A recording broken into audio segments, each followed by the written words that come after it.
नमस्कार, आप देख रहे हैं मीडिया हलचल। मैं हूं आपके साथ पूजा यादव। उत्तर प्रदेश में चुनाव बहुत ही करीब है, या यूं कह लीजिए कि चुनाव बिल्कुल दहलीज पर है। चुनावों की करीबियों के चलते कई गठबंधन के चक्कर में पॉलिटिकल पार्टीज भी करीब आ रही हैं। और सबसे खास बात इस वक्त यह है कि समाजवादी पार्टी की ओर से इस बात का ऐलान किया जा चुका है कि इस बार के चुनाव में समाजवादी पार्टी सिर्फ और सिर्फ छोटे दलों के साथ ही गठबंधन करेगी, यानी कोई भी बड़ा दल नहीं होगा, कोई भी राष्ट्रीय पार्टी नहीं होगी। देखिए, इसके पीछे कई वजह है। पहला तो ये कि समाजवादी पार्टी ने इससे पहले जब बसपा और कांग्रेस के साथ में गठबंधन किया था, तो चुनाव के दौरान में दोनों ही बारी, यानी चाहे 17 का विधानसभा चुनाव कांग्रेस के साथ लड़ने की बात रही हो, या फिर अब जो महागठबंधन के तहत लोकसभा का चुनाव लड़ा गया जिसमें बसपा शामिल थी, उस दौरान की बात हो, दोनों ही चुनाव के दौरान में समाजवादी पार्टी को तो नुकसान ही झेलना पड़ा। अब ऐसे में समाजवादी पार्टी के मुखिया अखिलेश यादव बिल्कुल भी नुकसान नहीं झेलना चाहते हैं। यही वजह है कि उनकी ओर से बार बार दोहराया जा रहा है कि वो सिर्फ और सिर्फ इस बार के चुनाव में छोटे दलों के साथ ही गठबंधन करेंगे। और यही वजह है कि अभी तक आप हाल में जान रहे हैं, चाहे आप महान दल की बात कर लीजिए, चाहे निषाद पार्टी की बात कर लीजिए, चाहे इसके अलावा आप बात कर लीजिए सुभाषपा की, अभी तक ऐसे छोटे छोटे दलों के साथ में ही हाथ बढ़ाकर अखिलेश यादव अपनी जीत को सुनिश्चित करना चाहते हैं। लेकिन सवाल यहाँ पर यह है कि छोटे दल आखिरकार ऐसा क्या चमत्कारिक करिश्मा करने वाले हैं, यानी ऐसा कौन सा बड़ा आप वोट बैंक में तब्दीलियां करने जा रहे हैं, बड़ा अचीवमेंट, बड़ा गोल हासिल कर पाएंगे अखिलेश यादव उन छोटी छोटी पार्टी के जरिए। ये सवाल आपके जहन में भी होगा, जरूर होगा। तो आइए आपको बताते हैं कि छोटी छोटी पार्टी कैसे इन बड़ी बड़ी पार्टियों का खेल बिगाड़ भी सकती है और खेल बना भी सकती है।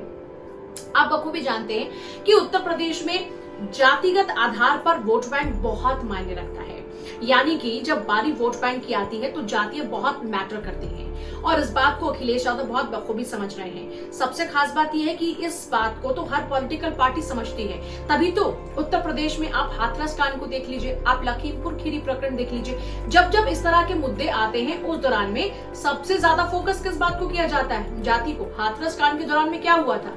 जाति को फोकस किया जा रहा था। बीजेपी क्या कह रही थी कि लोग जातिगत आधार पर राजनीति करते हैं, और इसीलिए ही जब इस तरह के मुद्दे मिलते हैं लपक कर ये उत्तर प्रदेश में आकर बैठ जाते हैं, और इससे पहले ये विदेशों में घूमते हैं, वहां सैर सपाटा करते हैं। खैर देखिए, अगर छोटे छोटे दलों की आप बात करते हैं तो इनका इतना बड़ा रुतबा तो नहीं है कि ये किसी पॉलिटिकल पार्टी को हरा दें, या फिर ऐसे छोटे छोटे दलों के जो नेता हैं वो मुख्यमंत्री के पद को हासिल कर पाए।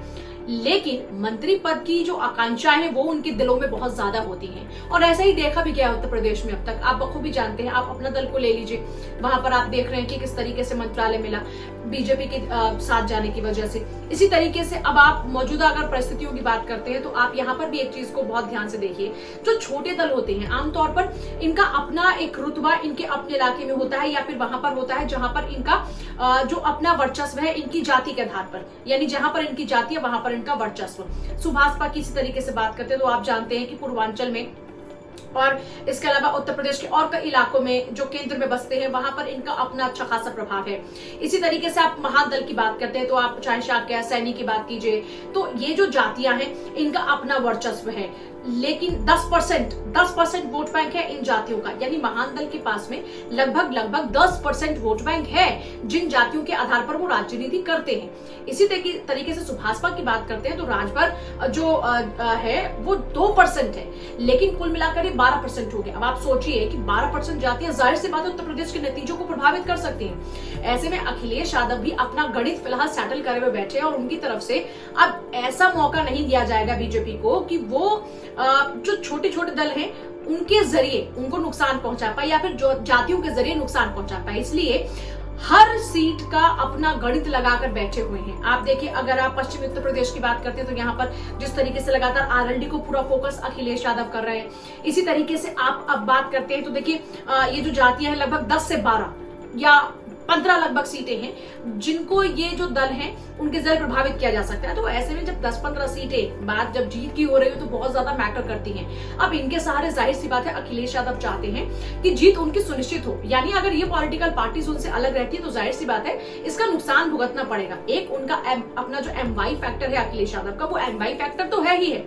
MY फैक्टर के साथ साथ इन और फैक्टर्स पे भी अखिलेश यादव काम कर रहे हैं और उनकी यह कोशिश है कि इन छोटे दलों को साथ मिलाकर उत्तर प्रदेश के चुनाव में बढ़त बनाई जाए। अगर इनके साथ मिलकर 10 से 15 सीटों को भी प्रभावित किया जाता है तो जाहिर सी बात है ये एक बढ़त अखिलेश यादव के लिए है और अखिलेश यादव सत्ता में आते हैं, क्योंकि आमतौर पर जब भी इस तरह का गठबंधन होता है तो सेटलमेंट यही होता है कि आपको एक मंत्रालय दे दिया जाएगा, आपको मंत्री पद दे दिया जाएगा, क्योंकि ये जो छोटी पार्टीज हैं बहुत ज्यादा देखिए परिवर्तन तो नहीं ला पाती हैं अपने क्षेत्र में या फिर अपनी जातियों के लिए भले ही काम कर पाती हूँ, लेकिन ऐसे में जब ये पावरफुल इनके नेता हो जाते हैं तो ये जो इनका सेटलमेंट होता है यानी जो गठबंधन के तहत इनके अपने वादे होते हैं उसमें यही होता है कि मंत्री पद इनको दिया जाए। तो फिलहाल देखिए कोशिश अखिलेश यादव की तरफ से यही की जा रही है कि छोटे दलों को साथ लेकर उत्तर प्रदेश में कुछ बड़ा किया जाए।